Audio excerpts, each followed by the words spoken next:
कि जो आगे हमारे पास है वो ज्योमेट्रिक सीक्वेंस या ज्योमेट्रिक प्रोग्रेशन।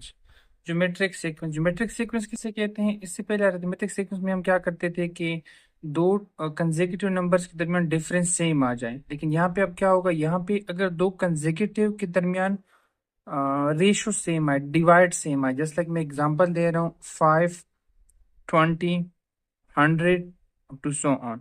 अब अगर मैं इन दो को डिवाइड करूंगा, 20 पहले लगाऊंगा, उसके बाद फिर 5 पे डिवाइड करूंगा, इससे क्या आ जाएगा, 4 आ जाएगा। अब 100 को 20 पे डिवाइड करूंगा तो क्या आ जाएगा, 4। अब इसका भी 4 है, इसका भी 4, इट मीन्स कि ये मेरे पास ज्योमेट्रिक सीक्वेंस है, या जीपी भी कहते हैं या जीएस भी कहते हैं। अगर दो कंसेक्यूटिव नंबर्स के दरमियान रेशो सेम आ जाए, डिवाइड सेम आ जाए, तो उसको हम कहेंगे ज्योमेट्रिक सीक्वेंस। जो रेशो होता है, जो मतलब डिफरेंस होता है, उसको हम आर के साथ रिप्रेजेंट करते हैं। फार्मूला मेरे पास होता है कि geometric sequence, sorry, A N is equal to A1R⁻n-1। A N का मतलब होता है जो लास्ट सीक्वेंस, यहाँ पे जो लास्ट सीक्वेंस होता है उसको हम ए एन कहेंगे। A1 का मतलब होता है पहला सीक्वेंस, आर का मतलब होता है रेशो, और इनका मतलब होता है तादाद। और साथ इसी के साथ एक और टॉपिक है जो इसी एक्सरसाइज में कवर होगा, वो ज्योमेट्रिक मीन है, जीएम। ज्योमेट्रिक मीन किसे कहते हैं? अगर हमारे पास एक सीक्वेंस हो ए, जी एंड बी, ये एक सीक्वेंस है, तो ज्योमेट्रिक मीन किसके बराबर आएगा, जी इज इक्वल टू, या जीएम भी इसको कहते हैं, जीएम इज इक्वल टू AB²रूट। ये इसका फार्मूला है। अब कुछ कंडीशंस है यहाँ पे। कंडीशन ये है कि अगर ए और बी दोनों पॉजिटिव हो, मतलब 0 से बड़े हैं, पॉजिटिव, तो फिर आप क्या कहोगे, geometric mean is equal to AB²। चाहिए। अब अगर दोनों अपोजिट साइन है, अपोजिट मतलब कि एक पॉजिटिव हो और एक नेगेटिव हो, ठीक है। ए बी अगर दोनों पॉजिटिव हो या ए बी अगर दोनों नेगेटिव हैं, पॉजिटिव हो गए तब भी या नेगेटिव हो गए तब भी, ओके। अगर दोनों ए बी बोथ पॉजिटिव हैं तो पॉजिटिव आएगा, मतलब ये आप लगाओगे। अगर दोनों नेगेटिव हैं, ए बी नेगेटिव हैं, बी भी नेगेटिव हैं, मतलब ए एंड बी नेगेटिव, तो क्या आएगा, G M is equal to -AB²रूट। चाहिए। सो माइनस लगाओगे और ए बी लगाओगे। और अगर अपोजिट साइन हो, एक पॉजिटिव हुआ एक नेगेटिव हुआ, फॉर एग्जांपल एक -A हो गया एक बी हो गया, या फिर एक ए हो गया ये -B हो गया, तो फिर ज्योमेट्रिक मीन जो होगा वो आपके पास स्क्वायर रूट के अंदर माइनस आएगा, मतलब कॉम्प्लेक्स नंबर में आएगा हमारे। सही। सो दो फार्मूले हमारे पास है, एक A N is equal to A1R⁻n-1 और दूसरा G M is equal to AB²रूट। और ये उसके अकॉर्डिंगली हम करेंगे। अगर दोनों पॉजिटिव हुए तो फिर ए ज्योमेट्रिक मीन AB²रूट आएगा, और अगर दोनों नेगेटिव हो गए तो फिर माइनस स्टार्ट में आएगा, और अगर अपोजिट साइन हो गए तो फिर माइनस के साथ आएगा। ओके, क्वेश्चन नंबर 1 एक्सरसाइज 4.4 में कह रहे हैं कि 5, 20, 10, इसमें से आप ज्योमेट्रिक सीक्वेंस कौन से हैं और साथ में आर फाइंड आउट करें। जब हम ज्योमेट्रिक आर फाइंड आउट करेंगे तो उसके अकॉर्डिंग उससे पता चल जाएगा कि ये ज्योमेट्रिक सीक्वेंस है कि नहीं।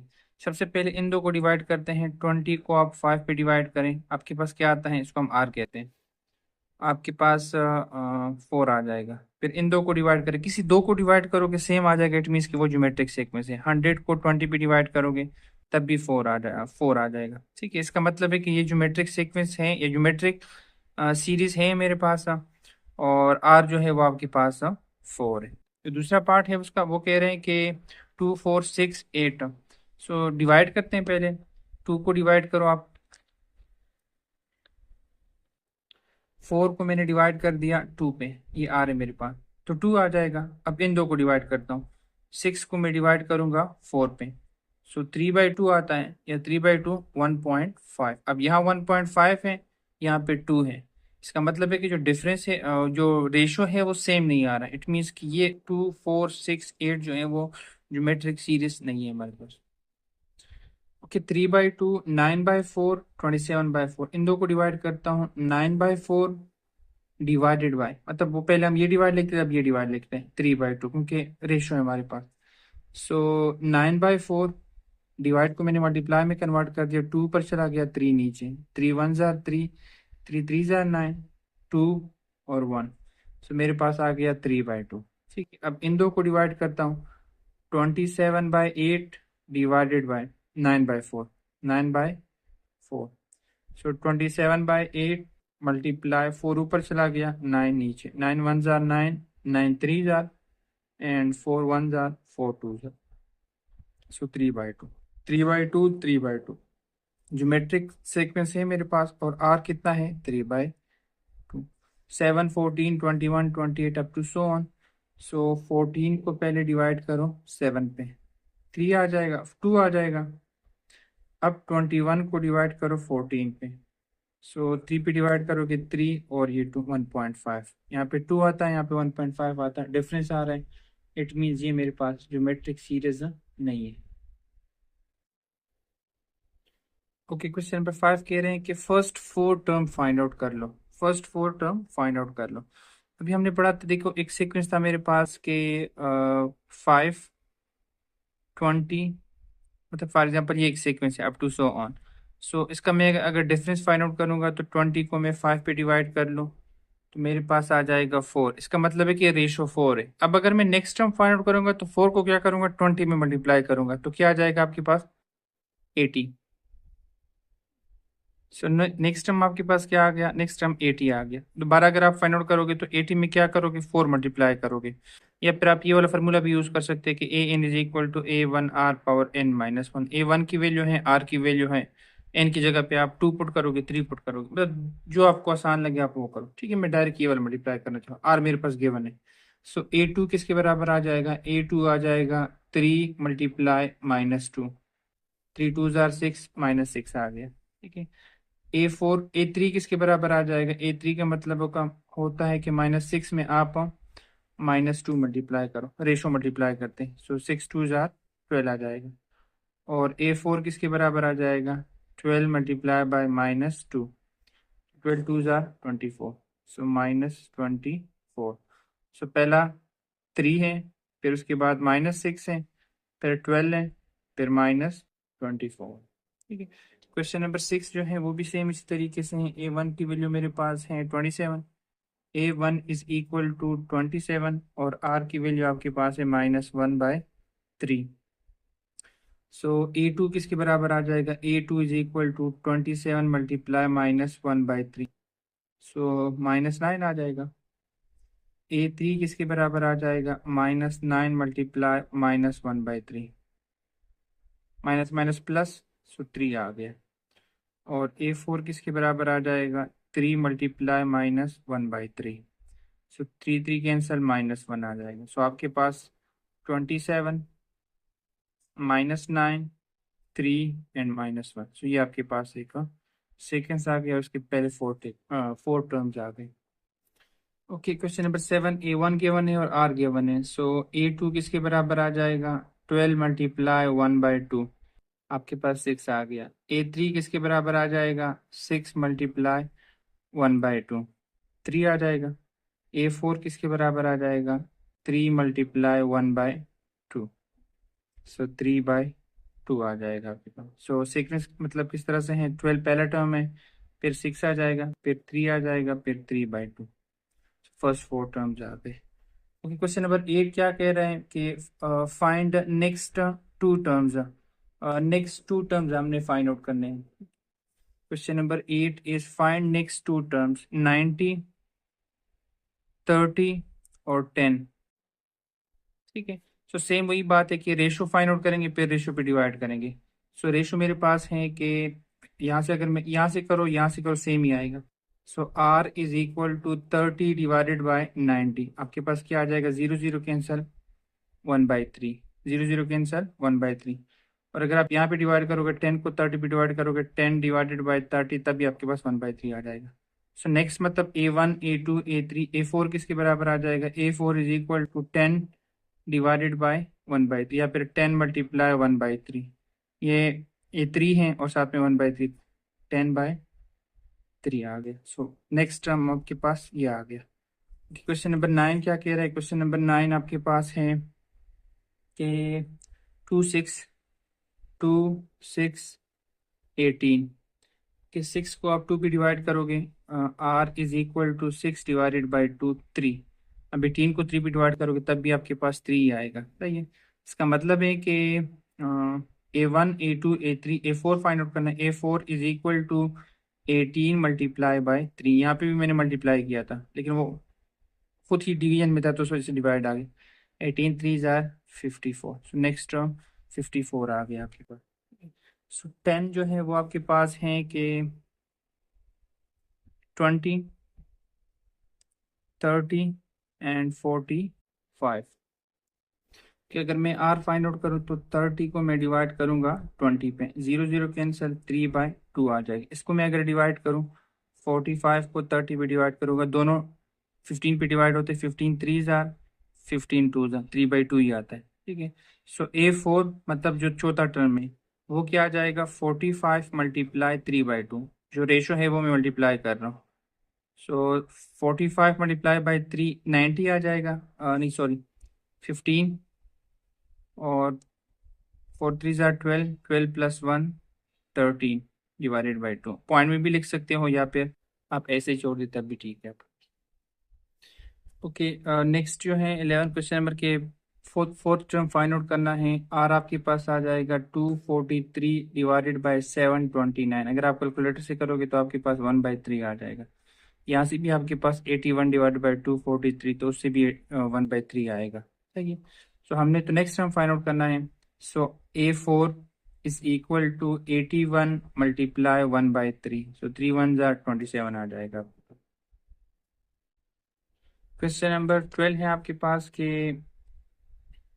1/27, 1/9, 1/3, R is equal to 1/9 divided by 1/27। So R is equal to 1/9 divide multiply हो जाएगा, 27/1 आ जाएगा, 9 1 9 3 3 आ गया आपके पास। ठीक है, सो A4 किसके बराबर आ जाएगा, 1/3 multiply by 3 is equal to 1 आ गया आपके पास।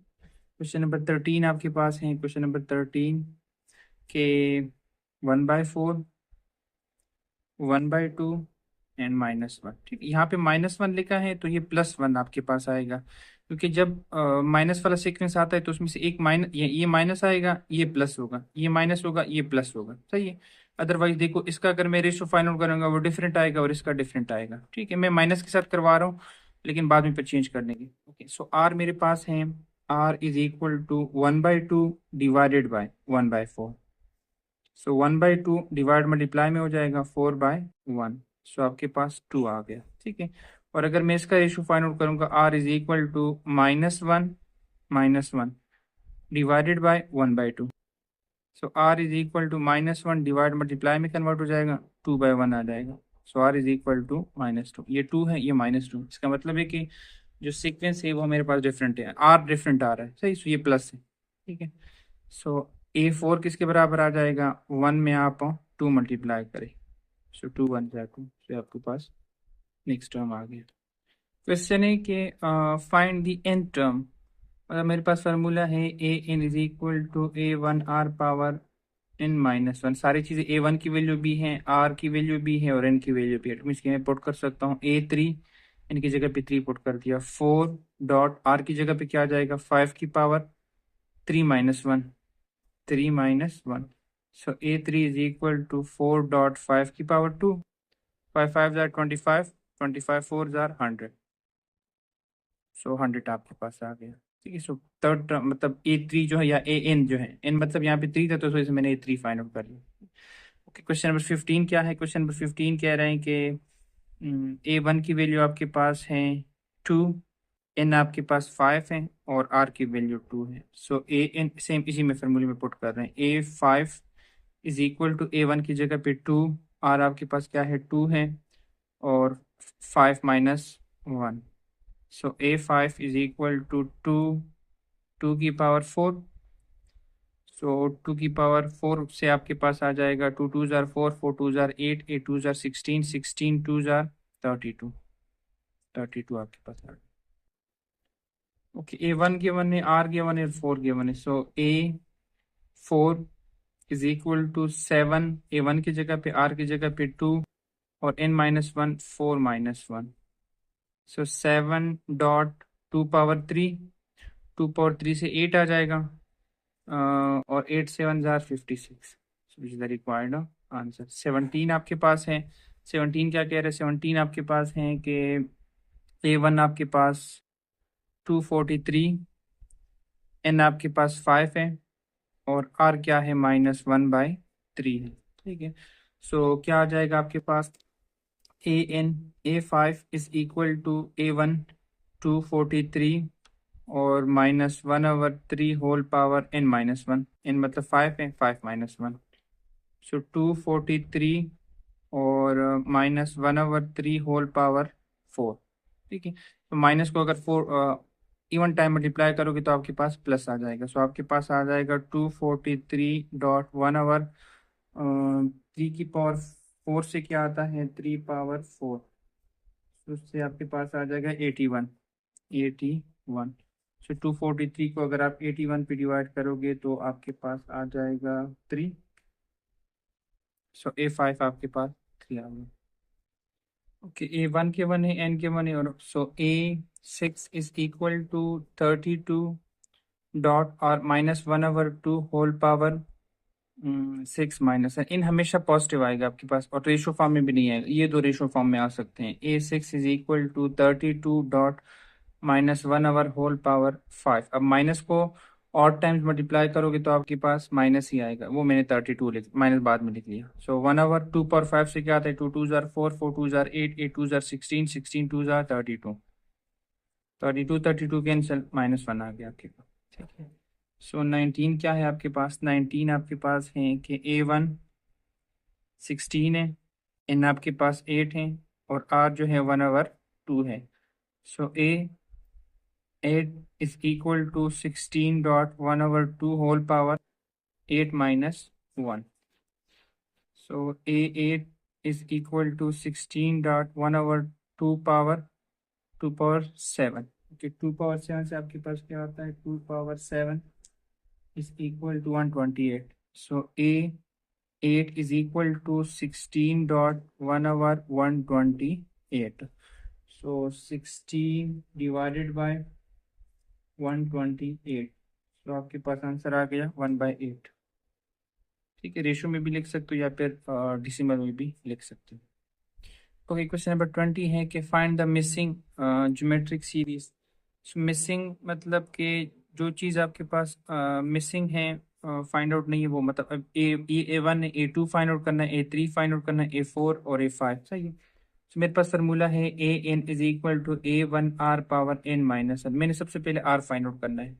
A1 की क्या वैल्यू है, A1 की आपके पास वैल्यू है 3, n कितना है 1 2 3 4 5, n इक्वल टू 5 है, और A5 किसके बराबर है, A5 का मतलब है 40 है, जो लास्ट वाला टर्म है। वैल्यूज पुट करो, AN की जगह पे A5, A1 की जगह पे 3, R हमने फाइंड आउट करना है, और 5 -1। सो A5 48, 48 3 और R पावर 4। 48 को आप 3 पे डिवाइड करोगे तो 16 आ जाएगा, R पावर 4।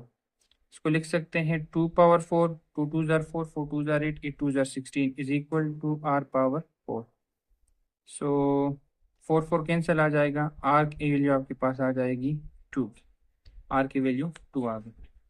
सो आप यहाँ पे n की जगह पे 2 पुट करो, A2 is equal to A1 तो 3 है, R की क्या वैल्यू, R की वैल्यू 2 है, और यहाँ से 2 -1 क्योंकि मैंने 2 पुट कर दिया, 1 आ जाएगा। सो 3 2 जार 6 आ गया। या फिर आप इस तरह भी कर सकते हैं कि इसमें 3 को 3 में 2 मल्टीप्लाई करें, 6 आ जाएगा। A3 किसके बराबर है, A3 का मतलब है यहाँ पे मैं पुट करूंगा A1 की वैल्यू 3 है, 2 आपके पास सेम वही चीज़ है, ये वाला और है, और यहाँ से 3 -1 तो 2 आ जाएगा, 2 2 जार 4, 4 3 jar 12।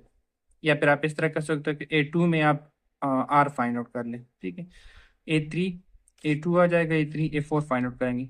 A4 is equal to, यहाँ पे मैं पुट कर रहा हूँ R की जगह, A1 तो सेम वही है 3, R आपके पास 2 है, 2 पावर, और यहाँ से 4 -1 से 3 आता है। सो 3 था 2 2 जार 4, 4 2 जार 8, 8 3 जार 24, या फिर 12 में 2 मल्टीप्लाई करोगे 24, रिक्वायर्ड आंसर। कि 21 में आपके पास है A2 A3 फाइंड आउट करना है। A1 आपके पास 1 है, और n की वैल्यू क्या है 1 2 3 4 4 है, और A4 आपके पास क्या है 8 है। तो लास्ट टर्म होता है वो या A n से कहते हैं या A4 कहते हैं, क्योंकि n की वैल्यू 4 है। So A N is equal to A4 is equal to A1 की वैल्यू 1 है, और आर आपने फाइंड आउट करना है आर की पावर, एन आपके पास है 4 - 1, so 8 is equal to R की पावर 3, R2 की power 3 is equal to R की पावर 3, सो 3 कैंसिल, आर आपके पास क्या आ जाएगा, 2 आ जाएगा। ठीक, अब A2 फाइंड आउट करना है, A2 यहाँ पे n में 2 को ली, या फिर आप ऐसा करें कि A1 में मतलब A2 इज इक्वल टू 1.2, 2 1 2, और A3 किसके बराबर आ जाएगा, 2.2 इक्वल टू A4, और A4 फाइंड आउट करो इसमें 2 मल्टीप्लाई करो, या फिर वो वाला फार्मूला भी यूज कर सकते हैं, A n is equal to A1 R power n-1, यहाँ पे 2 पुट करो, यहाँ पे ये वाला 2, A1 की वैल्यू 1 है, और यहाँ पे 2, 2 - 1 बना जाएगा, जिस तरह से आप करना चाहते हैं। ओके, 22 आपके पास क्या आएगा, 22 आपके पास है कि 8 1-1/4। ओके, सो A1 आपके पास 8 है, n की वैल्यू 1 2 3 4 5 6 6 है, और A6 आपके पास क्या है, 1/, मैं ये वाला मेथड यूज करूँ क्योंकि आसानी से हो जाता है, और कि सो A n आपके पास A1 R power n-1, A n की क्या वैल्यू है, मतलब 6, A n की जगह पे A6 1/4, A1 की वैल्यू 8 है, और R आपने फाइंड आउट करना है, और n की वैल्यू आपके पास 6 - 1, 8 मैंने वहाँ पे मल्टीप्लाई कर दिया, सॉरी डिवाइड कर दिया, so R power 5 is equal to 1/, ये मल्टीप्लिकेशन में इस साइड पे डिवाइड हो जाएगा तो 32 आ जाएगा, so R power 5 is equal to 1/2 power 5, क्योंकि 2 2 जार 4, 4 2 जार 8, 8 2 जार 16, 16 2 जार 32, सो ये 5 5 कैंसल, R की वैल्यू 1/2 आ जाएगी। ठीक है, A1 ये है, A2 आपके पास क्या आ जाएगा, A2 is equal to 8 multiply 1/2, 4 आ जाएगा। A3 किसके बराबर आएगा, 4 में 1/2 मल्टीप्लाई करो, 2 आ जाएगा, और A4 किसके बराबर आएगा, 2 मल्टीप्लाई बाय 1/2, आपके पास आ जाएगा 1, A2 A1 A2 A3 A4 A5 find out करना है, so A5 is equal to 1/2 multiply by 1 equal to 1/2, और एक A6 फाइंड आउट करोगे तो दोबारा A 1/4 आ जाएगा। ठीक है, या फिर वो दूसरा मेथड भी आप करो जिस तरह से आपकी मर्जी है।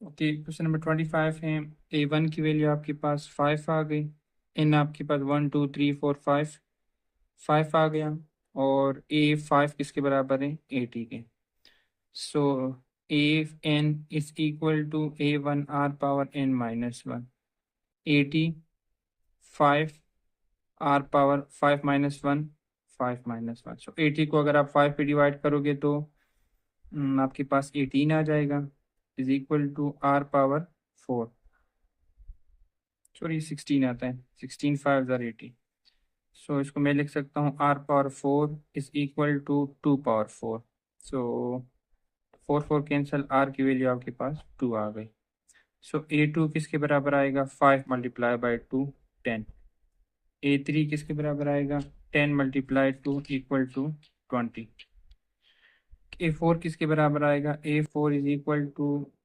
20 मल्टीप्लाई बाई 2 इक्वल टू 40, और A5 तो पहले से ही फाइंड आउट है।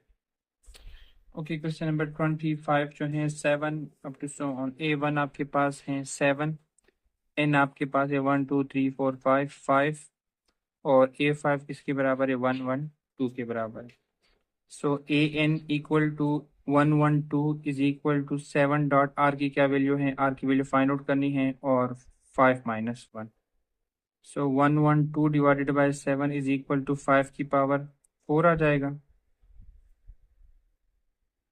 सॉरी ये R है मेरे पास, R तो मैंने फाइंड आउट करना है, सो R की पावर 4 आ जाएगा, सो 1 1 2 को अगर आप डिवाइड करें, 1 1 2 डिवाइडेड बाय 7, तो आपके पास 16 आता है, सो R की पावर 4 इज इक्वल टू 2 की पावर 4, 16 को मैंने लिख लिया, इसका मतलब है R की क्या वैल्यू आ गई, 2 आ गई, सो 7, A2 किसके बराबर आ जाएगा, 7 multiply by 2 equal to 14, A3 किसके बराबर आएगा, 14 में 2 मल्टीप्लाई करो 28, और A4 किसके बराबर आएगा, 28 में 2 मल्टीप्लाई करो 56, और 56 में 2 मल्टीप्लाई करोगे तो 11 आ जाए।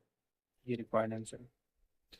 ओके, क्वेश्चन 26 के बाद जो है 30 तक वो आपके पास वर्ड प्रॉब्लम है। वर्ड प्रॉब्लम में पहले कह रहा है कि ping pong pong ball is dropped from a height of 15 feet, 16 feet, and always rebound and 1/4 of the distance fall। मतलब यहाँ से आप उसको 16 से कवर करोगे तो फिर जो दूसरा दोबारा जाएगा यहाँ पे वो क्या होगा, इसका 1/4 होगा, फिर दोबारा 1/4, फिर 1/4, फिर 1/4। तो 6 टाइम, ये 1 टाइम्स आ गया, ये सेकेंड टाइम्स आ गया, ये थर्ड टाइम, तो 6 टाइम तक वो कितनी फीट आ जाएगा। ठीक है, तो देखो इस तरह से 16, फिर उसके बाद अगर आप वो 16 को 1/4 करो तो क्या आ जाएगा 4, फिर 4 आ गया तो वो 6 टाइम में कितना आएगा, मतलब इस तरह का सीक्वेंस बनेगा। A1 क्या है आपके पास, A1 आपके पास 16 है। आर किसके बराबर है, 4/16 इज इक्वल टू 1/4, या यहाँ पे गिवन था कि 4 आएगा, सो 1/4। और एन कितना है, 6 टाइम्स हमने फाइंड आउट करना है। ठीक है, so A N is equal to A1R⁻n-1। So A n A6 is equal to A1 की वैल्यू क्या है 16 डॉट आर की वैल्यू 1/4, और एन आपके पास क्या है, सो 6 - 1 5 आ जाएगा।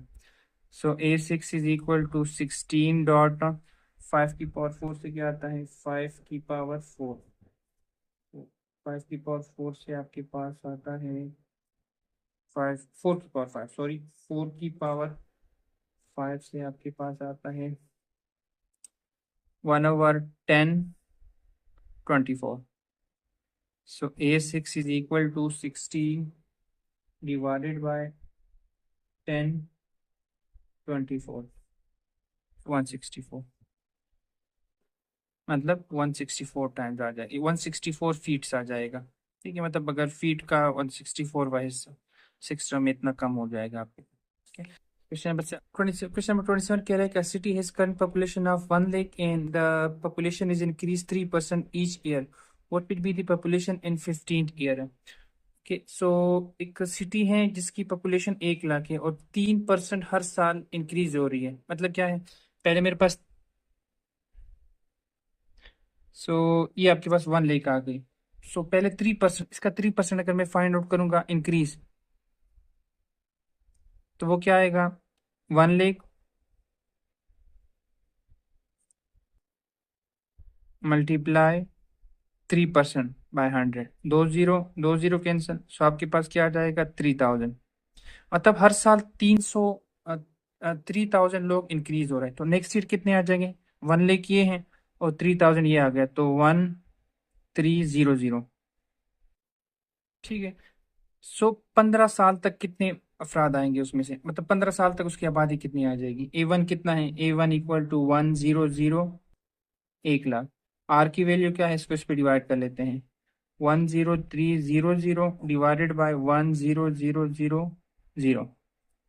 सो आपके पास क्या आ जाएगा, आपके पास 1.03 आ जाएगा। ठीक है, और एन कितना है, वो 15 है, सॉरी 15 है, 15 साल तक फाइंड आउट करना है। सेम फार्मूला है, A15 is equal to A1 1 lakh multiply R की वैल्यू आपके पास है 1.03 whole power 15 - 1 14। So A15 is equal to 10000 multiply 1.03 power 14।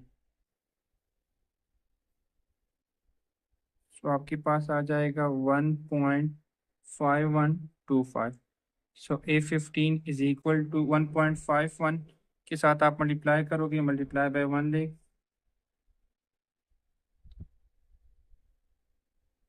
सो आपके पास आ जाएगा 15, 1, 2, 5 एंड 9। तो मतलब 15 सालों के बाद 15 लाख 12,15 लाख 1259। तो ये आपके पास लोग आ जाएंगे।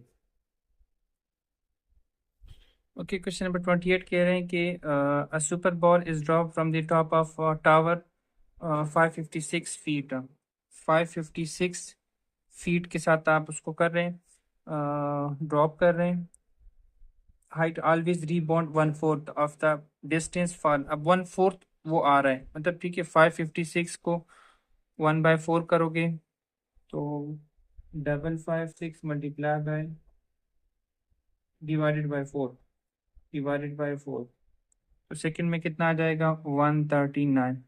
तो वो सिक्स में कितना आएगा, सिक्स में मतलब ये पहला सेम वही चीज़ है कि ये 1 फीट है, फिर ये सेकंड आएगा, थर्ड, फोर्थ, फिफ्थ और सिक्स में वो कितनी फीट आ जाएगा। ठीक है, A1 आपके पास है 556, R आपके पास कितना है 139 डिवाइडेड बाय 556 1/4 और N आपके पास 6 है। So A6 is equal to A1 556 multiply R की पावर 5, मतलब 6 माइनस 1 5 आ जाएगा। So A6 is equal to 556 multiply by 4 की पावर 5 से क्या आता है 4 की power 5, so 1024। So A6 is equal to 6 में कितना आएगा 556 divided by 1024, so 139 divided by, या अगर आप इसको पॉइंट में कन्वर्ट करें तो 0.54 फीट, तो मतलब इतना फीट वो कम हो जाएगा। क्वेश्चन नंबर 29 क्या कह रहा है, the teaching staff of a high school inform its member of a school cancellation by telephone. The principal called two teachers each of when called two other teachers and so on. In order to inform the entire staff, 6 round of calls are made. Counting the principal, find how many people are in a staff at high school. अच्छा, कि मतलब एक principal जो है वो to को phone करता है, फिर दो फर्दर टू को फोन करते हैं, 4 आ जाएंगे। ठीक है, फिर फर्दर दो करते हैं, 6 आ जाएंगे। तो 6 राउंड होता है, 8 आ जाएंगे, सॉरी 4 2 8। तो ये 1 2 3 अप टू 6 राउंड होते हैं। तो कितने टीचर्स हैं, A1 आपके पास 2 है, मतलब प्रिंसिपल जो है दो को फोन करता है, फिर दो फर्दर दो को फोन करता है, 4 आ जाएंगे, फिर फर्दर दो को करता है 8। इस तरह से 6 राउंड होते हैं। सो A1 आपके पास 2 आ जाएगा, R आपके पास 4/2 वो भी 2 है, और N आपके पास 6 है। So A6 is equal to 2 की पावर 6 क्या आ जाएगा 5 माइनस 1 4, 5 आ जाएगा 6 - 1। सो A6 इज इक्वल टू 2 की पावर 5 से क्या आता है 2 2 4 4 2 8 8 2 16 32 सो 64।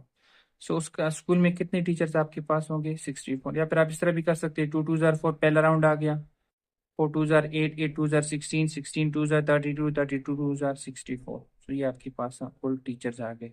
ओके, क्वेश्चन नंबर 30 जो है वो आपके पास है कि a 5 day rain cause the river to rise after first day, the river rose 1 inch each day. पहला दिन कितना है 1, the river rise in triple, how much how much has the river risen after 5 days। मतलब 5 days के बाद कितना आएगा, और हर रोज वो ट्रिपल हो जाता है, 3 1 3, मतलब 3 3 9, इस तरह से ट्रिपल होता है। तो 5 days के बाद कितना आएगा, पहला 3 था, फिर दूसरे दिन वो ट्रिपल हो जाता है, तीसरे दिन ट्रिपल हो जाता है, इस तरह से। तो 5 days के बाद कितना आएगा, A1 आपके पास 3 है, 1 है सॉरी, R आपके पास कितना है 3/1, 3 आ गया, और n कितना है 5n। So A5 is equal to A1 1.R3 5 - 1 4। So A5 is equal to 3 3 are 4 3 3 are 9 9 3 are 27 27 81। So 81 inches जो है वो हाई हो जाएगा 5 days के बाद।